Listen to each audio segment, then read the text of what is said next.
Assalamualaikum warahmatullahi wabarakatuh.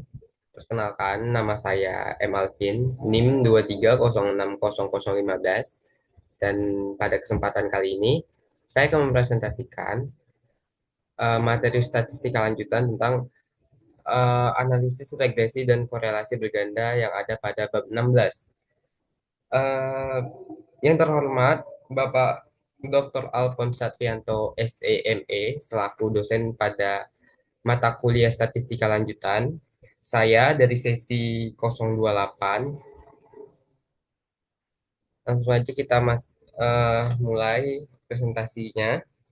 Pada video sebelumnya telah dibahas mengenai hubungan antara dua variabel serta mengetahui pengaruh suatu variabel terhadap variabel lain.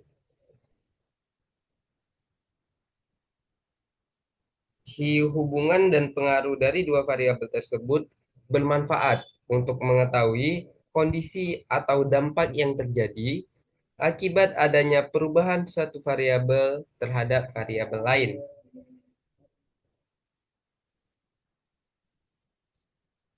Sehingga dapat disusun suatu rencana dalam menghadapi dampak tersebut.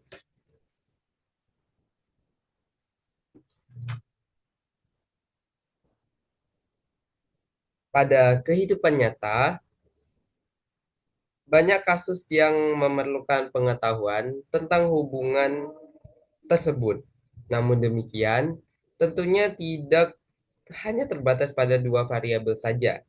Sebagai contoh, pada kasus konsumsi teori Keynes pada tahun 1883 sampai dengan 1946 menyatakan bahwa aspek yang memengaruhi konsumsi seseorang adalah pendapatannya.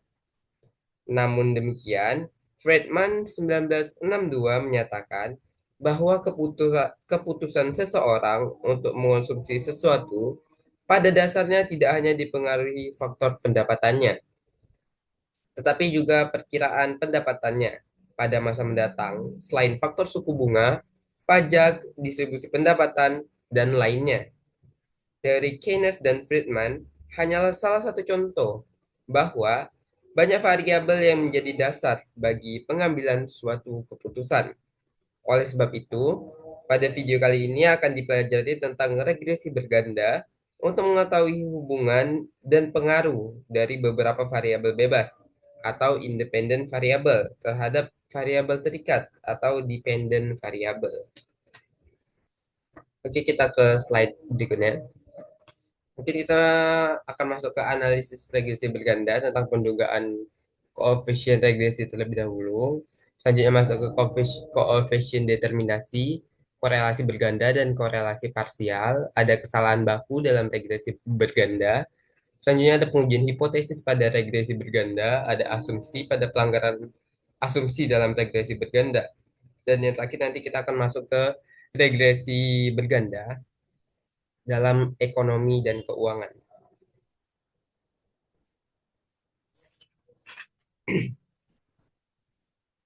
Pada video sebelumnya telah dikemukakan analisis regresi sederhana dengan rumus Y hat A tambah BX. Persamaan tersebut mempunyai satu variabel independen X dan satu variabel dependen atau Y. Sebagai contoh, dengan mengasumsikan bahwa nilai impor atau Y hanya dipengaruhi oleh nilai tukar X, maka dapat dilakukan analisis regresi dan diperoleh koefisien regresinya YH sama dengan 47.648 dikurang 1,37 X. Persamaan tersebut menyatakan bahwa apabila nilai tukar melemah Rp1 per AS dollar, maka volume impor akan turun sebesar AS dollar 1,37 juta. Pada kenyataannya, nilai impor tidak hanya dipengaruhi oleh nilai tukar saja. Banyak faktor lain yang mempengaruhi seperti pendapatan, suku bunga di dalam negeri, dan kebijakan perpajakan.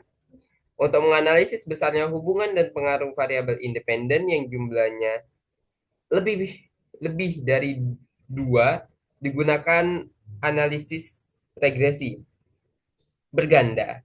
Bentuk persamaan regresi dengan dua variabel independen adalah Y sama dengan A tambah B1 X1 tambah B2 X2. Sedangkan bentuk persamaan regresi dengan tiga variabel independen itu ada Y sama dengan A tambah B1 X1 ditambah B2 X2 tambah B3 X3.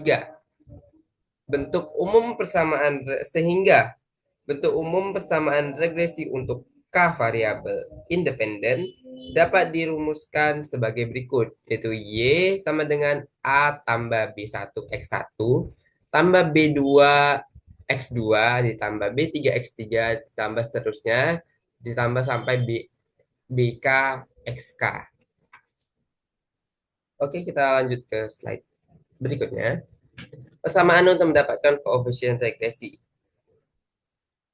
Untuk persamaan regresi dengan dua variabel independen, nilai koefisien regresi yaitu B1 dan B2, serta nilai intercept A masih dapat dicari dengan menggunakan alat hitung sederhana atau manual.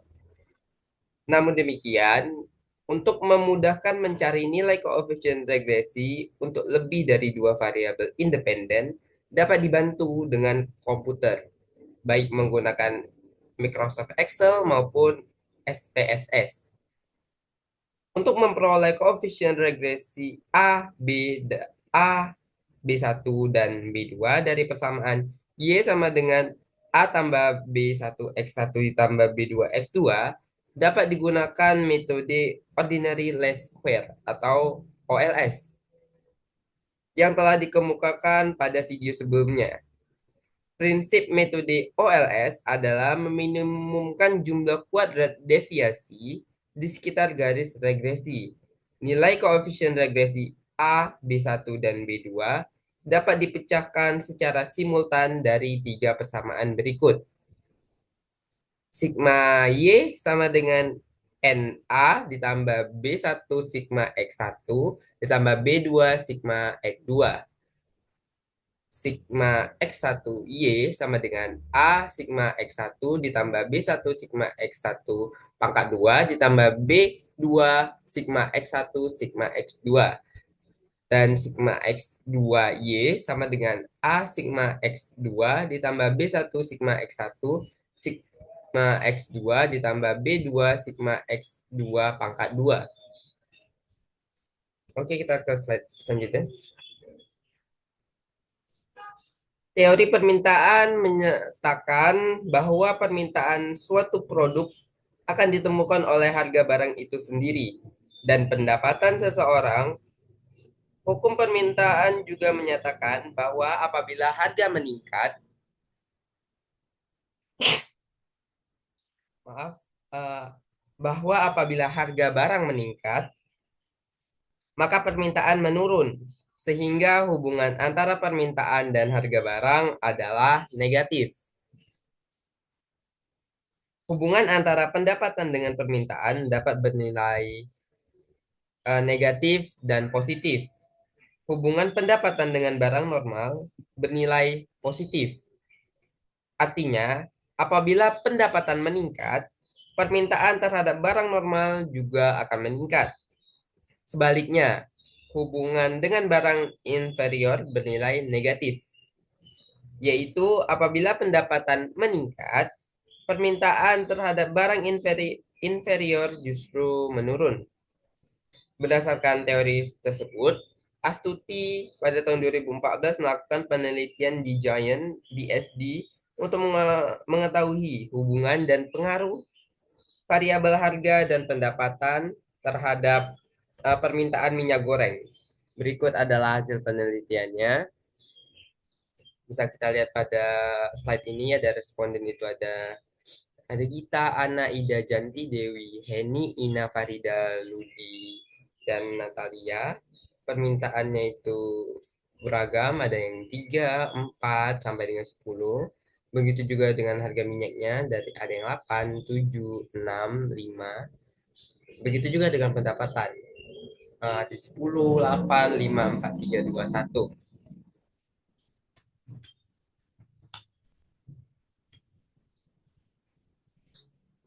Nah, berdasarkan pada data tersebut, eh, kita hitung koefisien regresinya untuk mendapatkan koefisien regresi. Sesuai dengan persamaan A, B, dan C, perlu dihitung lebih dahulu dari nilai-nilai sebagai berikut, yaitu sigma X1, Y, sigma X1 pangkat 2, sigma X1, maaf, maksud sigma Y, sigma X1, sigma X2, sigma X1Y, sigma X1 pangkat 2, sigma X1, sigma X2, sigma X2Y, sigma X2 pangkat 2. Sehingga dia hasilnya seperti ini. Sigma Y itu secara keseluruhan itu 68, sigma X1 63, sigma X2 46, sigma X1Y 409, sigma X2Y 239, sigma X1 pangkat 2 405, sigma X2 pangkat 2 324, dan sigma X1 X2 itu sama dengan 317. Dengan menggabungkan persamaan A, B, dan C dengan hasil perhitungan di atas, diperoleh persamaan sebagai berikut. 68 sama dengan 10A ditambah 63B tambah 46, 10A ditambah 63B1 ditambah 46B2. 409 sama dengan 63A ditambah 405B1 ditambah 317B2. Hasilnya 239 sama dengan 46A tambah 317B1 ditambah 324B2. Untuk mendapatkan nilai koefisien regresi A, B1, dan B2, dapat dilakukan dengan substitusi antar persamaan. Pertama, persamaan 1 dan 2. Persamaan 1 dapat dikalikan dengan min 6,3 agar penjumlahan persamaan 1 dan 2 menghasilkan nilai A0. Persamaan tersebut menjadi min 428,4 sama dengan min 63A dikurang 396,9B1 dikurang 289,8B2. 409 sama dengan 63A ditambah 405B1 ditambah 317B2. Yang hasilnya min 19,4 sama dengan 0 ditambah 8,1B1 ditambah 27,2B2. Persamaan 1 dan 3 itu dapat digabungkan dengan mengalihkan persamaan 1 dengan min 4,6 dan hasilnya sebagai berikut, yaitu min 312,8 sama dengan min 46A dikurang 289,8B1 dikurang 211,6B2. 239 sama dengan 46A tambah 317B1 ditambah 324B2. Yang hasilnya adalah min 73,8 sama dengan 0 ditambah 27,2B1 ditambah 112,4B2. Untuk mendapatkan nilai B2, gabungkan persamaan 4 dan 5.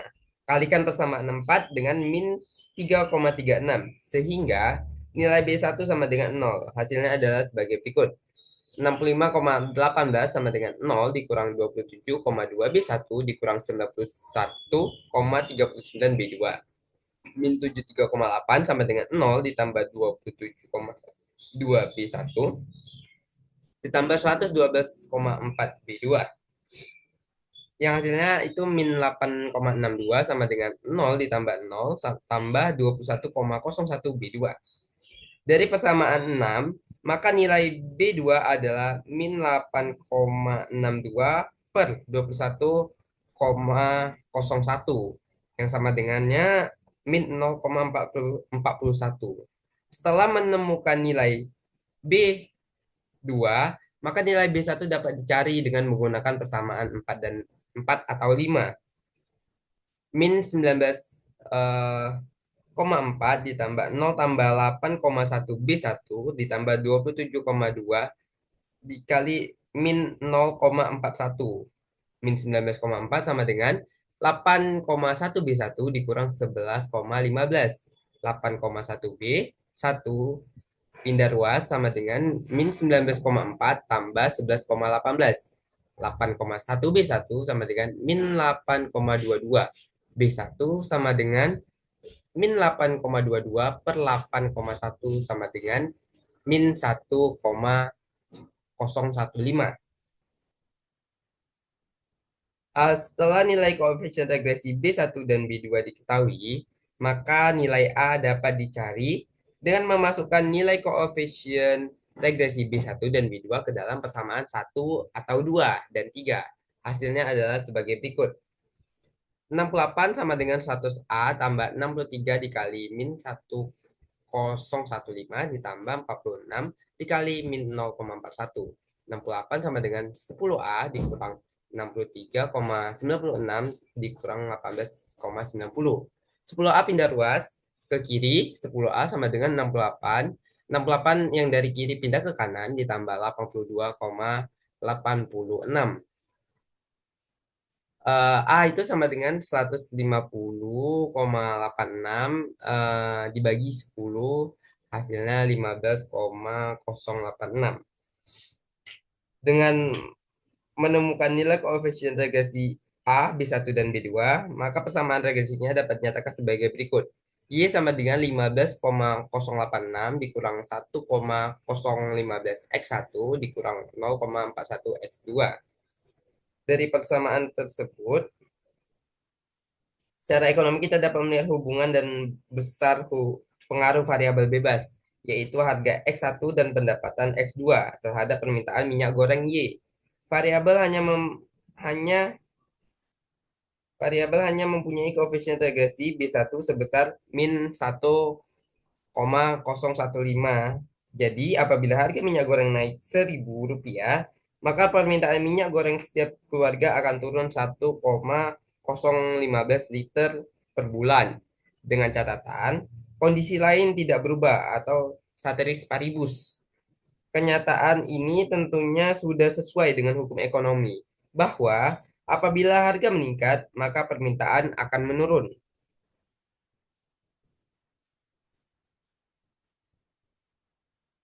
Nilai elastisitas 1,095 menunjukkan bahwa minyak goreng adalah barang yang inelastis, yaitu barang yang kurang respon terhadap perubahan harga. Apabila harga naik, maka permintaan akan turun sedikit. Bagi produsen, nilai ini penting untuk menentukan strategi penjualan.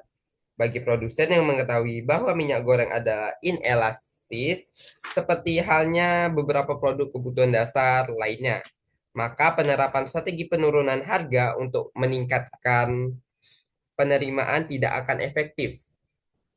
Perusahaan dapat melakukan strategi penjualan lain, seperti promosi, sehingga permintaan akan meningkat lebih besar. Bagaimana dengan variabel pendapatan X2? Nilai koefisien min 0,41. Ya, ini menunjukkan bahwa apabila pendapatan naik 1 juta, maka permintaan minyak goreng itu turun 0,41 liter per bulan. Sateris paribus. Ini menunjukkan bahwa minyak goreng adalah produk yang bersifat inferior, yaitu produk yang permintaannya menurun ketika pendapatan masyarakat meningkat. Nah, menggunakan Microsoft Excel untuk menghitung koefisien regresi berganda. Yang pertama, teknologi komputer akan mempermudah proses pencarian nilai koefisien regresi berganda. Berikut beberapa langkah dalam menggunakan Microsoft Excel untuk membantu kita mencari koefisien regresi tersebut. Yang pertama itu aktifkan program Microsoft Excel. Anda mulai dari menghidupkan komputer, klik Start, klik Program, dan pilih Microsoft Excel. Nah, yang nomor dua, setelah Microsoft Excel terbuka, klik pada File dan pilih New, dan Anda akan mendapatkan sheet kosong. Masukkan data Y ke kolom A, data X1 ke kolom B, dan data X2 ke kolom C seperti gambar yang ada pada slide ini.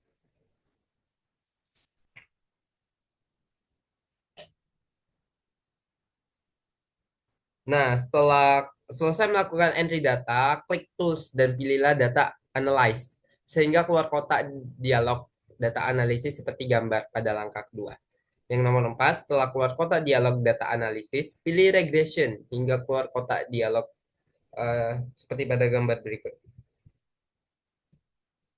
Yang kelima itu setelah keluar kotak dialog regression, masukkan range data ke dalam kolom input yang tersedia.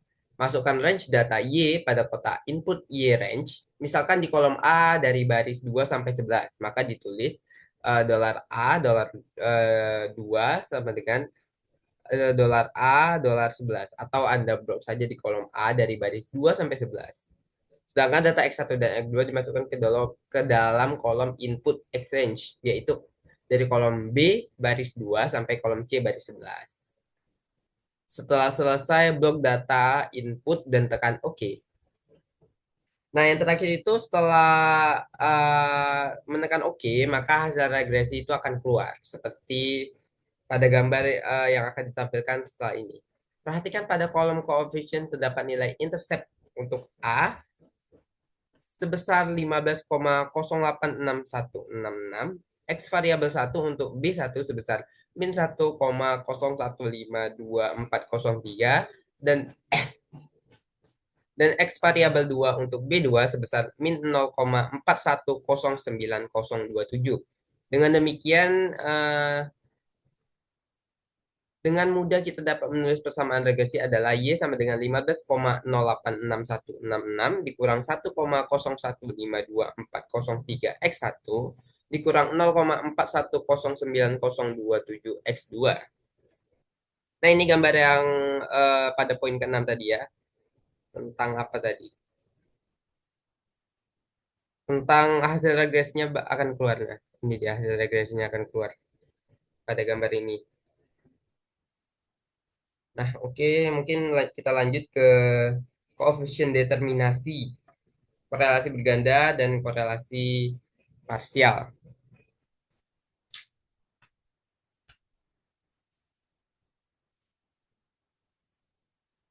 Koefisien korelasi R itu menunjukkan suatu menunjukkan seberapa dekat titik kombinasi antara variabel dependen atau variabel terikat atau Y dengan variabel independen atau bebas atau X1 dan X2 terhadap garis dugaannya. Apabila titik kombinasi semakin mendekati garis dugaannya, maka nilai koefisien korelasi semakin baik. Koefisien determinasi atau R kuadrat merupakan ukuran untuk mengetahui kesesuaian atau ketepatan hubungan antara variabel independen dengan variabel dependen dalam suatu persamaan regresi. Dengan kata lain, koefisien determinasi itu menunjukkan kemampuan variabel X, X1, X2, X sampai dengan XK yang merupakan variabel bebas, menerangkan atau menjelaskan variabel Y yang merupakan variabel terikat. Semakin besar nilai koefisien determinasi, semakin baik kemampuan variabel X menerangkan atau menjelaskan variabel Y. Koefisien determinasi ini menunjukkan suatu proporsi dari varian yang dapat diterangkan oleh persamaan regresi atau regression of some square atau RSS terhadap varian total atau total sum of square TSS. Besarnya koefisien determinasi dirumuskan sebagai berikut. R kuadrat varian yang diterangkan persamaan regresi atau RSS dibagi varian total atau TSS. R kuadrat, sedangkan untuk menghitung R kuadrat sama dengan sigma Y hat, Y atau Y topi dikurang Y bar, tutup kurung pangkat 2 per sigma buka kurung Y dikurang Y bar, um, tutup kurung pangkat 2 sama dengan ESS per TSS. Sedangkan untuk menghitung R kuadrat dirumuskan sebagai berikut. R kuadrat sama dengan N dikali A dikali sigma Y tambah B1 dikali sigma Y X1 tambah B2 dikali sigma Y X2 dikurang sigma Y kuadrat per N dikali sigma Y kuadrat dikurang buka kurung sigma Y tutup kurung pangkat 2. Nilai R kuadrat akan berkisar 0 sampai 1. Nilai R kuadrat sama dengan 1 menunjukkan bahwa 100% total variasi diterangkan oleh varians persamaan regresi atau variabel bebas. baik X1 maupun X2 mampu mendatangkan variabel Y sebesar 100%. Sebaliknya, apabila nilai R kuadrat sama dengan 0, menunjukkan bahwa tidak ada total varians yang diterangkan oleh varians bebas dari persamaan regresi baik X1 maupun X2. Oke, kita ke slide selanjutnya. Koefisien korelasi sederhana. Ini rumus koefisien korelasi sederhana. R Y X1 sama dengan sigma N N sigma Y X1 dikurang sigma Y sigma X1 per akar dari N sigma Y kuadrat dikurang kurung sigma Y tutup kurung pangkat 2 dikali N sigma X, X1 pangkat 2 dikurang buka kurung sigma X1 tutup kurung pangkat 2. RYX2 dan RX1X2 bisa dilihat pada slide ini. Ini kita ke slide berikutnya.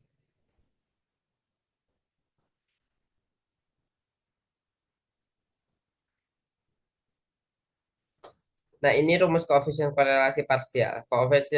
Koefisien korelasi parsial diturunkan dari koefisien korelasi sederhana. RY X1 dikali X2 sama dengan RY X1 dikurang RY X2 RX1 X2 per akar dari buka kurung 1 dikurang R kuadrat YX2 em, tutup kurung dikali buka kurung 1 kurang R kuadrat X1 X2 tutup kurung. RY X2 X1 sama dengan RY X2 dikurangi RY X1 RX1 X2 per akar dari buka kurung 1 dikurang R kuadrat YX1 tutup kurung dikali buka kurung 1 kurang R kuadrat X1 X2 tutup kurung. Dan yang terakhir Rx1x2y sama dengan Rx1x2 dikurang Ryx2 Ryx2 per akar dari buka kurung 1 dikurang R kuadrat YX1 tutup kurung dikali buka kurung 1 dikurang R kuadrat YX2 tutup kurung. Oke, mungkin kita bisa masuk ke dalam pokok pembahasan yang lain, yaitu kesalahan baku dalam regresi berganda. Kesalahan baku dalam regresi berganda adalah suatu ukuran untuk melihat ketepatan antara nilai dugaan atau Y topi atau Y hat dengan nilai sebenarnya atau Y. Sebagaimana juga berlaku untuk regresi sederhana yang telah dibahas pada video sebelumnya. Apabila nilai dugaan semakin mendekati nilai sebenarnya, maka persamaan yang kita peroleh juga semakin baik. Apabila nilai dugaan semakin jauh dari nilai sebenarnya, maka persamaan yang kita gunakan juga tidak baik.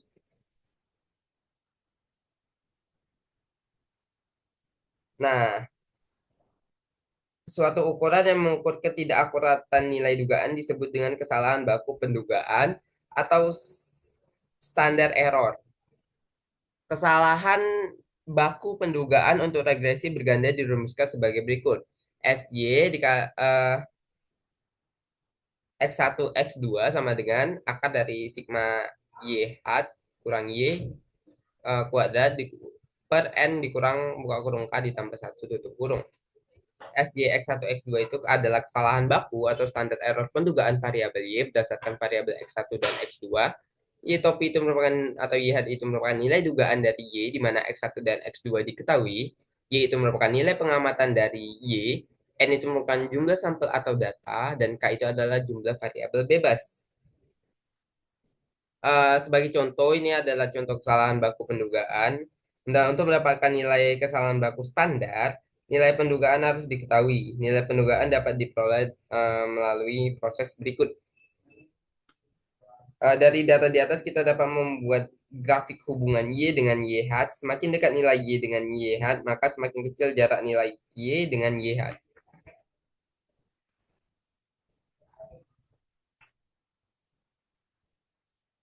Nilai dugaan pada sampel 1 sampai 4 dan 7 relatif lebih baik dibandingkan dengan sampel 5. Begitu pula untuk sampel 8, 9, dan 10 Nilai kesalahan baku SYX1, X2 dapat dihitung sebagai berikut. SYX1, X2 sama dengan akar dari sigma buka kurung Y hat dikurang Y tutup kurung pangkat 2 per N dikurang buka kurung K ditambah satu tutup kurung sama dengan akar dari 3,58 per 10 dikurang 2 tambah satu, yang hasilnya adalah 0,72. Nilai kesalahan baku sebesar 0,72. Apa artinya nilai ini? Secara ekonomi dapat diartikan bahwa permintaan minyak goreng menyebar secara normal di sekitar garis regresi berganda. Lihat, pada kisaran kurang lebih 0,72 liter per bulan atau kurang lebih SYX1 X2 sebanyak 68%. Sedangkan 95,5% akan berada pada kisaran kurang lebih 2 kali 0,72 liter per bulan atau kurang lebih 2 dikali SYX1 X2 dan Y99,7% akan berada pada kisaran kurang lebih 3 kali 0,72 liter per bulan atau kurang lebih 3 dikali SYX1 X2 apabila sampel mempunyai pendapatan 5 juta per bulan dengan harga minyak 7.000, maka dapat diduga bahwa permintaannya adalah YH sama dengan 15,086 dikurang 1,015 dikali 7 dikurang 0,415 5,92 sama dengan 5,92. Rumus lain dari perhitungan sebelumnya, kita mengetahui sigma Y2 sama dengan 516. A sama dengan 15,086, sigma Y sama dengan 68, B1 sama dengan min 1,01524, sigma X1Y sama dengan 409, B2 sama dengan min 041, dan sigma X2Y sama dengan 239. Sehingga nilai kesalahan baku itu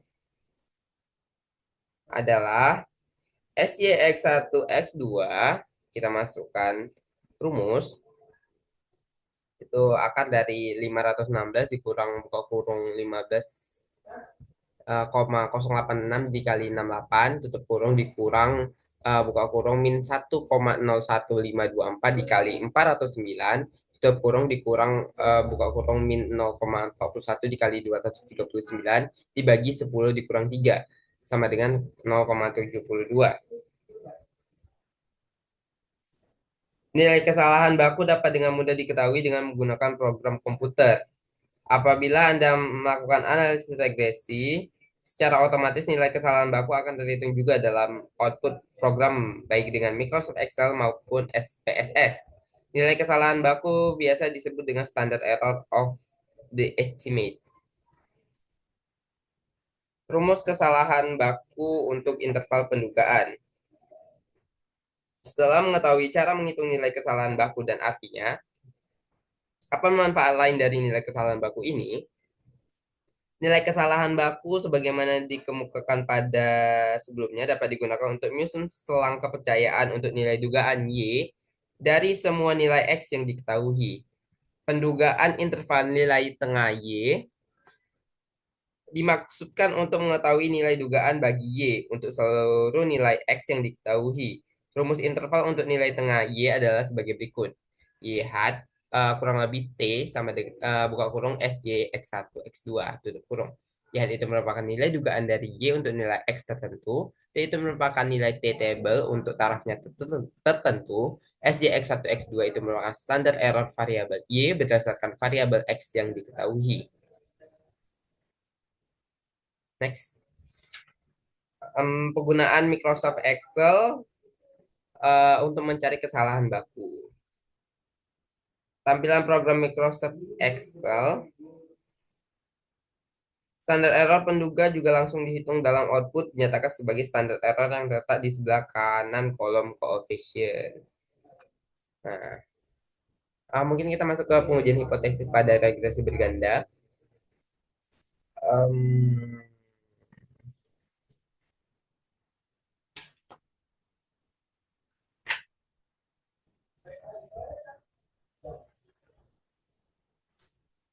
Mungkin yang pertama itu ada menyusun hipotesis. Hipotesis yang ingin diuji adalah kemampuan variabel bebas menjelaskan tingkah laku variabel terikat. Apabila variabel bebas tidak dapat mempengaruhi variabel terikat, dapat dianggap nilai koefisien regresinya sama dengan nol. Sehingga, berapapun nilai variabel bebas tidak akan berpengaruh terhadap variabel terikat. Persamaan pada contoh satu yaitu Y sama dengan 15,08 dikurang 1,015 X1 dikurang 0,41 X2. Variabel bebas X1 dan X2 dikatakan mampu mempengaruhi Y apabila nilai koefisien B1 dan B2 tidak sama dengan nol. Apabila sama dengan nol, maka dikatakan tidak mampu mempengaruhi variabel bebas Y. Yang kedua itu menentukan daerah keputusan. Eh, Penentuan daerah keputusan dilakukan dengan mencari nilai F. Untuk uji ini digunakan tabel F. Untuk mencari nilai F tabel perlu diketahui derajat bebas pembilang pada kolom. Derajat bebas penyebut pada baris dan taraf nyata diketahui ada tiga variabel yaitu Y, X1, dan X2. Jadi K sama dengan 3, sedangkan jumlah N sama dengan 0. Jadi derajat pembilang K dikurang 1 sama dengan 3 dikurang 1 sama dengan 2. Sedangkan derajat penyebut N dikurang K sama dengan 10 dikurang 3, yang sama dengannya itu 7. Dengan taraf nyata 5%. Nilai F tabel dengan derajat pembilang 2, penyebut 7, dan taraf nyata 5% adalah 4,74. Dapat dilihat pada tabel derajat bebas pembilang dan derajat bebas penyebut ini. Yang ketiga itu menentukan nilai F hitung. Ditentukan dengan rumus sebagai berikut. F sama dengan R kuadrat per K kurang 1 per 1 dikurang R kuadrat per N dikurang 3. Dari soal diketahui bahwa R kuadratnya itu 0,933 dan N itu 10, sehingga nilai F hitung adalah F sama dengan 0,933 per 3 dikurang 1 per 1 dikurang 933 per 10,3, yang hasilnya 0,4665 per 0,0096 sama dengan 48,73881. Yang keempat itu menentukan daerah keputusan. Menentukan wilayah H0 dan H1 serta membandingkan dengan nilai F hitung untuk mengetahui apakah menerima H0 atau menerima H1. Dapat dilihat pada gambar ini, ada contoh dia menerima H1, tidak menerima terima H0. Yang kelima itu memutuskan hipotesis. Nilai F hitung lebih besar dari F tabel dan berada di daerah terima H1. Ini menunjukkan bahwa terdapat cukup bukti untuk menolak H0 dan menerima H1. Kesimpulan dari diterimanya H1 adalah nilai koefisien regresi tidak sama dengan nol. Dengan demikian, variabel bebas dapat menerangkan variabel terikat.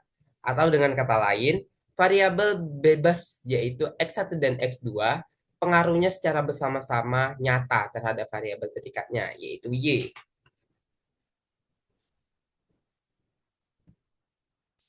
Penggunaan Excel.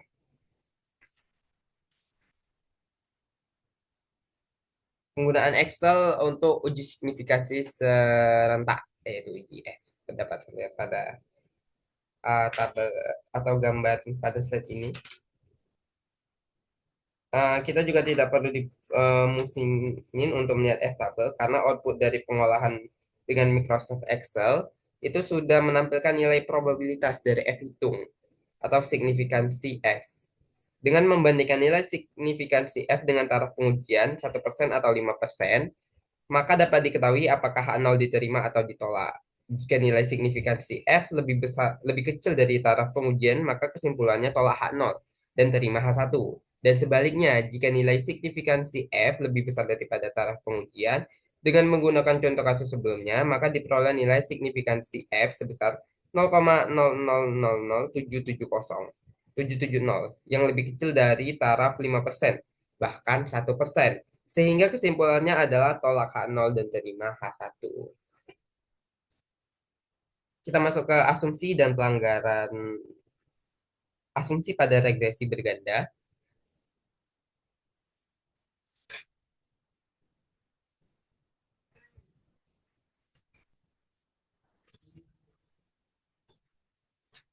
Beberapa asumsi dalam regresi berganda itu ada sebagai berikut. Yang pertama, variabel terikat dan variabel bebas memiliki hubungan yang linear atau hubungan garis lurus.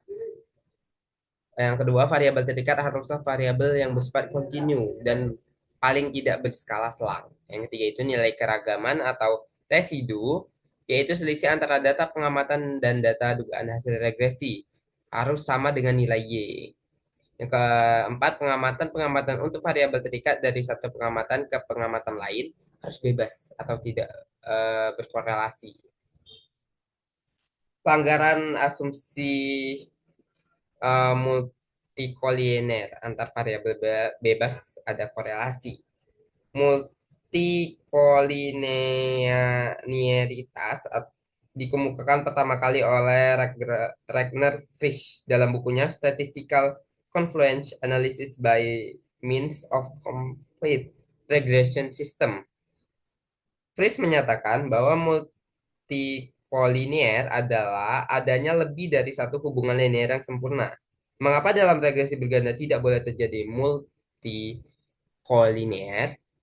Menurut Frisch, apabila terjadi multikolinier, apalagi kolinier yang sempurna atau koefisien korelasi antara variabel bebas sama dengan satu, maka koefisien regresi dari variabel bebas tidak dapat ditentukan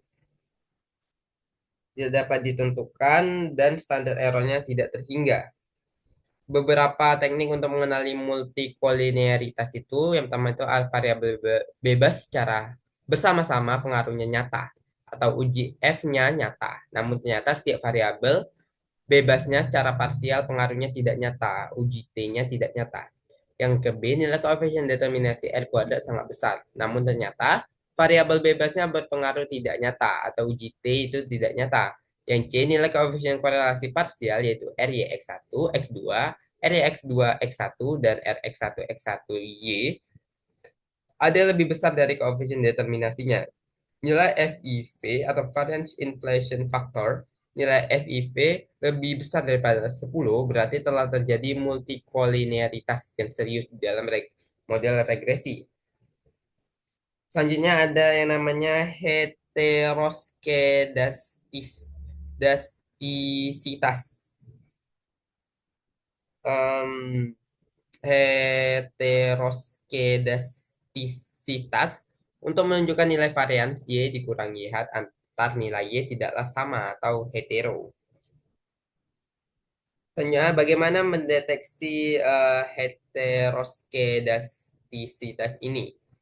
Yang pertama, em, metode grafik menghubungkan antara Y dan E2, di mana apabila hubungan Y dan E2 tidak sistematis seperti makin membesar atau mengecil sering bertambahnya Y, maka tidak terjadi heteroskedasisitas. Yang B, uji korelasi Range-Spearman digunakan untuk menguji heteroskedasisitas apabila nilai korelasi Range-Spearman lebih besar dari nilai T-table.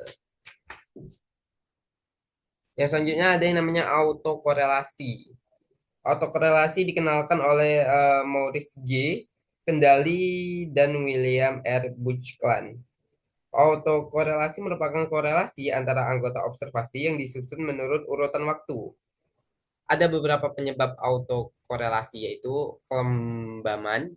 Kelembaman biasanya terjadi dalam fenomena ekonomi, di mana sesuatu akan mempengaruhi sesuatu mengikuti siklus bisnis atau saling berkaitan. Yang B, terjadinya bias dalam spesifikasi, yaitu ada beberapa variabel yang tidak termasuk dalam model. Dan C, bentuk fungsi yang dipergunakan tidak tepat, seperti semestinya bentuk non-linear digunakan linear atau sebaliknya. Kita masuk ke topik yang terakhir yaitu regresi berganda dalam ekonomi dan keuangan.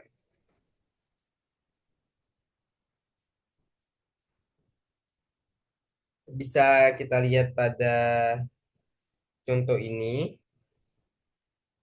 teori keuangan menyatakan bahwa salah satu indikator kesehatan perusahaan adalah ROA atau Return on Asset, yaitu bagaimana setiap aset yang dimiliki perusahaan produktif dan menghasilkan keuntungan.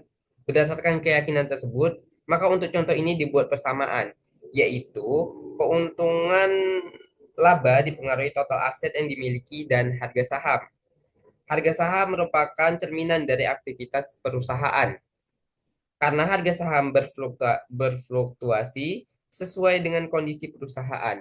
Untuk itu, digunakan beberapa bank yang memiliki keuntungan yang relatif signifikan di Indonesia.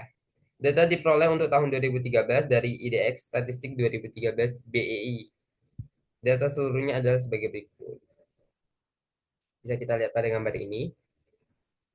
Selanjutnya, Y sama dengan berdasarkan pada data tersebut, kita ingin mengetahui hubungan antara pengaruh aset dan harga saham terhadap keuntungan perusahaan. Bentuk persamaan regresinya itu sebagai berikut. Y sama dengan A ditambah B1X1 ditambah B2X2. Di mana Y itu merupakan keuntungan perusahaan atau miliar per tahun. X1 total aset miliar per tahun. X2 itu harga saham rupiah per lembar. Hasil perhitungan dengan menggunakan komputer Microsoft Excel atau SPSS. Em, ada model summary dan ANOVA.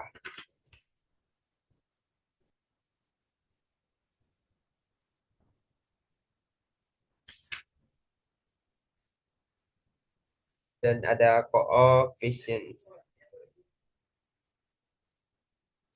Nah, contoh